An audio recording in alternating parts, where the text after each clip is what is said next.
vamos a estudiar la historia de Sinué. Lo haremos en su contexto literario, y esto nos llevará a hablar, en primer lugar, del origen de la literatura en Egipto. Para ello deberemos empezar por definir qué entendemos por literatura, y en especial qué entendemos por literatura egipcia, puesto que debéis tener bien presente que no todo texto egipcio es un texto literario. Los textos de las pirámides, por ejemplo, no son textos literarios, son textos de carácter teológico. Dejando de lado los textos administrativos y cotidianos, a los cuales no vamos a referirnos aquí, los textos egipcios pueden dividirse en dos grandes categorías, a las cuales hemos hecho alusión ya en otro de los vídeos de esta misma lección. La primera de estas categorías es la de los textos referenciales, que son textos que aluden a las verdades objetivas del mundo, entendido como el referente externo al ser humano. Se trata de los textos religiosos, que en una cultura de discurso mítico-religioso como la egipcia, transmiten la verdad objetiva, como lo hacen los textos científicos en nuestra cultura de discurso lógico-racional.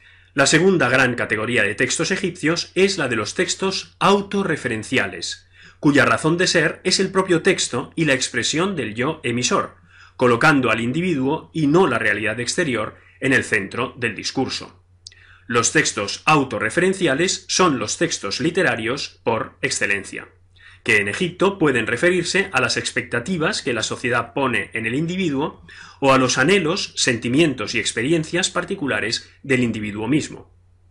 El egiptólogo italiano Antonio Loprieno ha designado estas dos perspectivas literarias con los términos griegos de topos y mímesis, respectivamente la norma ideal y la experiencia o el anhelo individual. Otra de las características definidoras de los textos autorreferenciales es que son textos de autor, es decir, son textos detrás de los cuales hay un autor consciente de su obra, consciente de su creación, o bien consciente de la transmisión y reelaboración de una obra que existe precedentemente, aunque este autor no firme esta obra, puesto que la categoría del yo individual del autor es prácticamente inexistente en las culturas de discurso mítico-religioso como es la egipcia.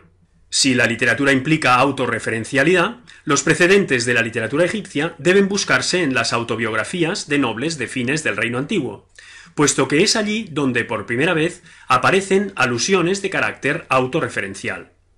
Como ya hemos tenido ocasión de ver en un vídeo anterior, los textos funerarios de los particulares del Reino Antiguo consisten fundamentalmente en listas de títulos y de cargos, así como de las ofrendas debidas. A fines del Reino Antiguo, sin embargo, estos textos incorporan en algunos casos elementos autobiográficos, que consisten en alusiones a misiones que los nobles han desempeñado para sus reyes.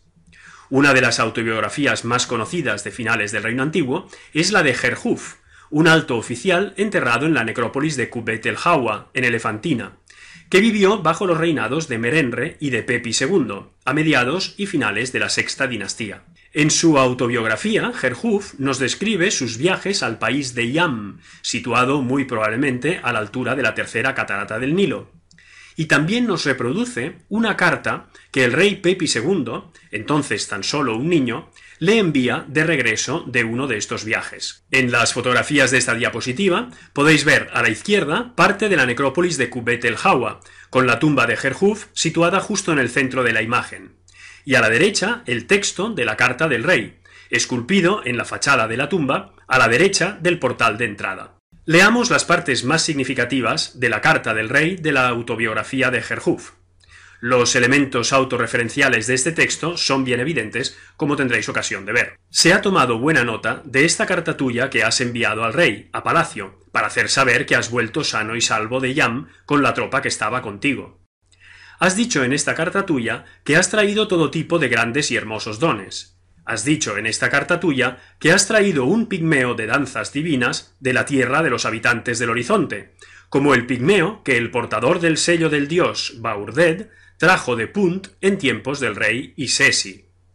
Punt es muy probablemente un país situado en las costas de las actuales Eritrea, Etiopía o Somalia, e Isesi es un rey de la quinta dinastía. Dirígete hacia el norte, a palacio, apresúrate y trae contigo a este pigmeo.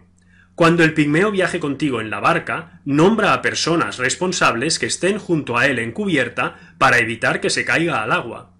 Cuando duerma, de noche, nombra a personas responsables que duerman junto a él, en su tienda, e inspecciónalo 10 veces cada noche. Mi Majestad desea ver este pigmeo más que los dones del Sinaí y de Punt. Si llegas a palacio con este pigmeo contigo, vivo, fuerte y sano, mi Majestad hará por ti algo más grande que lo que se hizo por el portador del sello del dios Baurded en tiempos de Isesi. Tal es el deseo de mi Majestad de ver a este pigmeo. No hay que olvidar que el rey es tan solo un niño de pocos años. Las autobiografías de finales del Reino Antiguo constituyen, pues, el precedente de la literatura egipcia. Esta aparece a lo largo del primer período intermedio y, sobre todo, a comienzos del Reino Medio. Podríamos preguntarnos por qué la literatura egipcia aparece precisamente en este momento. La razón tiene que ver con las profundas diferencias culturales que hay entre el Reino Antiguo y las etapas inmediatamente sucesivas. Las certezas culturales de las élites del Reino Antiguo desaparecen con los acontecimientos del primer período intermedio, y esto da lugar a una nueva necesidad de expresión de lo particular. Sea como fuere, la literatura egipcia presenta desde el comienzo dos grandes categorías de textos.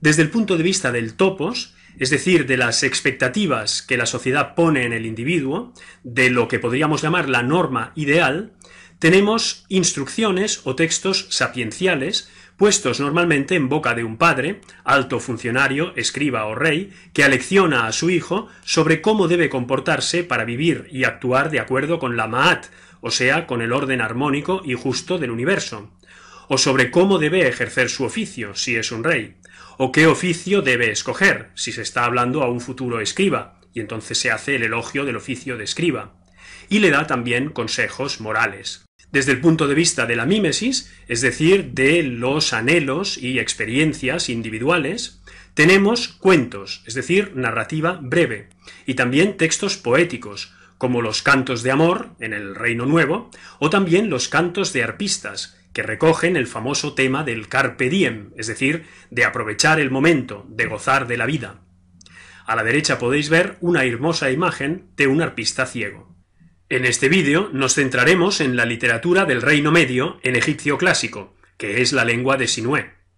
Por lo que se refiere a las instrucciones, veamos en primer lugar algunos fragmentos de la instrucción de Ptahhotep, fechada en el primer período intermedio o muy a comienzos del Reino Medio.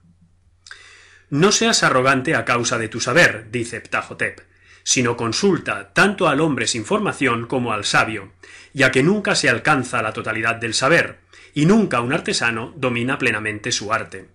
La buena palabra está más oculta que la mala quita, pero a veces se la encuentra entre las sirvientas de los molinos. Si te encuentras como adversario en el debate a un hombre revestido de autoridad y superior a ti, baja el brazo y dobla la espalda. Si no estás de acuerdo con él no se plegará a tu parecer. Haz poco caso del que habla de manera impertinente, y no te opongas a él cuando esté en acción. Será tachado de ignorante en cuanto tu autocontrol haya igualado su impertinencia. Si te encuentras como adversario en el debate a un hombre igual a ti, de tu mismo nivel, que tu virtud sea superior a la suya por medio del silencio si habla con malicia. Los oyentes hablarán mucho de ello, y te harás un buen nombre entre los magistrados. Si te encuentras como adversario en el debate a un hombre modesto, que no es igual a ti, no seas agresivo con él en proporción con su humildad. Déjalo, él mismo se convencerá de su error. Un tono más desenfadado tiene la instrucción de Geti a su hijo Pepi, o sátira de los oficios, fechada en el Reino Medio, pero transmitida a través de diversas copias del Reino Nuevo. En ella, un padre, Geti, lleva a su hijo Pepi a la escuela de escribas de la corte, y por el camino le instruye en las bondades del oficio de escriba. Para ello, hace una descripción, en tono peyorativo, de los demás oficios. Leamos algunos fragmentos. He visto golpes y más golpes, es en los libros donde tú debes poner tu corazón. He observado que se pueden evitar las fatigas, mira, no hay nada mejor que los libros. Es como dejarse llevar por el agua. Haré que ames los libros más que a tu propia madre, haré que sus bellezas penetren en ti. Es el mayor de todos los oficios, no hay otro igual en este país. Nunca he visto a un escultor en misión, ni a un orfebre enviado como mensajero. Pero he visto al herrero trabajando en la boca de su horno. Sus dedos son como las garras de los cocodrilos y huele peor que las huevas de pescado. El alfarero está cubierto de tierra a pesar de encontrarse aún entre los vivos. Se ensucia más que un cerdo para cocer sus cacharros. Sus vestidos están sucios de barro, su cinturón está hecho trizas. El aire entra en su nariz procedente de su horno ardiendo. Pisa la arcilla con sus pies y acaba molido él mismo. Mira, no existe un oficio sin un jefe, excepto el de escriba, porque es él el jefe. Si sabes escribir, te irá mejor que en cualquiera de los oficios que te he presentado. A la derecha podéis ver precisamente la estatua de un escriba al trabajo. Pasemos ahora a la narrativa breve del Reino Medio, es decir, a los cuentos. Los 4 más célebres son el cuento del náufrago, los cuentos de la corte del rey Keops, el cuento del oasita elocuente y, por supuesto, la historia de Sinué. El cuento del náufrago se ha conservado en un papiro que data del Reino Medio. En él, un oficial acaba de regresar con su tripulación a la frontera meridional de Egipto de una misión en Nubia y, sin que se expliciten las circunstancias y los precedentes, está convencido de que ha fracasado y de que le espera un castigo. Un compañero suyo, para convencerle de que las cosas irán bien en la corte y de que hay situaciones que parecen adversas, pero que si uno actúa con sabiduría acaban bien, le cuenta su propia historia. Habiendo naufragado en el mar a causa de una terrible tormenta, es arrastrado por las olas a una isla maravillosa, habitada por una divinidad serpiente, dueña de toda suerte de riquezas, que en un primer momento le inspira un gran temor, pero que después lo protege y finalmente, cuando un barco llega a la isla y lo recoge, le cede un cargamento de toda suerte de esas riquezas para que, de regreso a Egipto, lo entregue al faraón. Los cuentos de la corte del rey Keops se han conservado en un papiro fechado en el segundo periodo intermedio. A modo de marco de las 1001 noches, para entretener al rey Keops, 4 de sus hijos, entre ellos los futuros reyes Jedefre y Kefren, le cuentan sucesos maravillosos acaecidos durante los reinados de sus inmediatos predecesores y el suyo propio. En el último cuento se vaticina el nacimiento divino de los primeros 3 reyes de la quinta dinastía. En cuanto al cuento del oasita elocuente, se ha conservado en 4 papiros del Reino Medio, que juntos dan el texto íntegro. Un oasita del Wadi Natrun, al oeste del delta, se dirige al valle para vender sus productos, pero es interceptado y privado de su cargamento por un oficial de la administración que abusa de su posición. Cuando acude al gran intendente para reclamar justicia, éste queda maravillado por su oratoria, y de común acuerdo con el rey, le hace pronunciar hasta 9 súplicas antes de darle la razón. Y centrémonos ya en la historia de Sinué, como hemos dicho, el gran clásico de la literatura egipcia de todas las épocas. Por lo que se refiere a la tradición manuscrita, esta es mucho más rica que la de los cuentos anteriores. En efecto, el texto se ha conservado, por un lado, en 5 papiros, 4 de ellos del Reino Medio o de muy comienzos del segundo periodo intermedio, y por tanto muy cercanos al contexto histórico del relato, que es el de principios de la dinastía 12, reinados de Amenemhat I y Sesostris I, y otro de la época ramésida. Los más importantes son el papiro B, llamado así porque se guarda en el Museo de Berlín y fechado en la dinastía 12, y el papiro R, llamado así porque fue hallado en el Rameseum, también se guarda en el Museo de Berlín y está fechado en la dinastía 13. Entre los dos recogen el texto íntegro. Por otro lado, el texto se ha conservado también en 25 óstraca, la mayoría de los cuales recogen pasajes sueltos.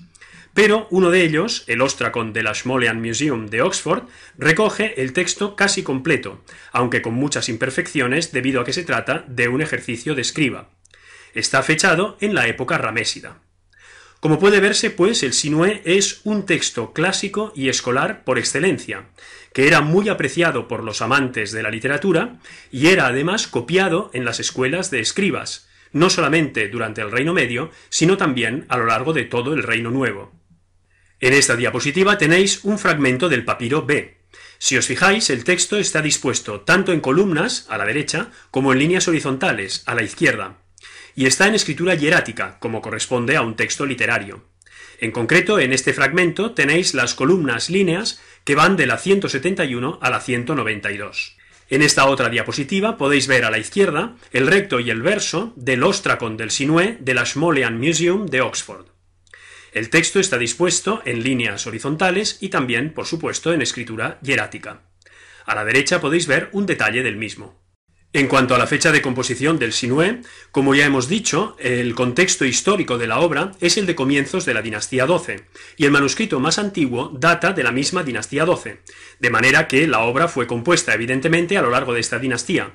Hoy se piensa que en concreto durante el reinado de Sesostris I. Sobre el Sinué como clásico, además de lo que ya hemos dicho, hay otros dos factores que nos lo muestran como tal. Uno es el de las citas literales y el otro es el de las bibliotecas literarias funerarias. En efecto, algunas frases o expresiones del Sinué son copiadas literalmente en textos posteriores tanto del Reino Nuevo como de la misma Baja Época, lo cual demuestra que es un texto conocido y apreciado. Y en cuanto a las bibliotecas literarias funerarias, debéis saber que el papiro R fue hallado en una tumba bajo los almacenes del Ramesseum, que es, como todos sabéis, el templo funerario de Ramsés II, en una caja que contenía diversos papiros, entre ellos papiros literarios, con el que contenía el texto del Sinué. Una procedencia parecida tiene muy probablemente el papiro B, aunque en este caso no podemos afirmarlo, porque su origen específico es desconocido. Todo esto demuestra que en el antiguo Egipto hubo auténticos amantes de la literatura que se enterraron con las bibliotecas que en vida habían podido reunir, y demuestra también que el Sinué fue un texto muy apreciado por estos lectores. En cuanto a la lengua y a la escritura del Sinué, todos los manuscritos, tanto los del Reino Medio como los del Reino Nuevo, están redactados en lengua egipcia clásica y en escritura hierática, como ya hemos tenido ocasión de ver. Para terminar, conozcamos el argumento de la historia de Sinué. Sinué, que cuenta su historia en primera persona, es un miembro de la guardia del harén real que se siente forzado a abandonar Egipto en el contexto de las tensiones sucesorias que se producen entre la muerte del rey Amenemhat I y la subida al trono de su hijo Sesostris I, y se refugia en Palestina. Allí se convierte en yerno y hombre de confianza del jeque del país de Rechenu Superior, en el Alto Líbano, Amunenshi, quien lo pone al frente de una de sus tribus y al mando de todas sus tropas. El prestigio y la riqueza de Sinué no dejan de aumentar, sobre todo después de que éste vence en singular combate a un poderoso guerrero que previamente lo ha desafiado, celoso de su condición de favorito del jeque. Cuando ha alcanzado todo el honor, la riqueza y el poder que su país de adopción puede ofrecerle, Sinué, añorado de Egipto, pide al faraón que le permita regresar a su tierra. El rey Sesostris no solo accede, sino que le insta a volver para morir en Egipto y ser enterrado como un egipcio. El relato termina con la audiencia real, la reinstalación de Sinué en la corte como allegado regio y los preparativos de su tumba y de su funeral. En el material complementario de esta lección tenéis un resumen más amplio del relato con la traducción de algunos pasajes completos. A él os remito, por tanto. Sobre la literatura y los textos literarios egipcios y sobre la historia de Sinué podéis consultar estas referencias bibliográficas y webgráficas.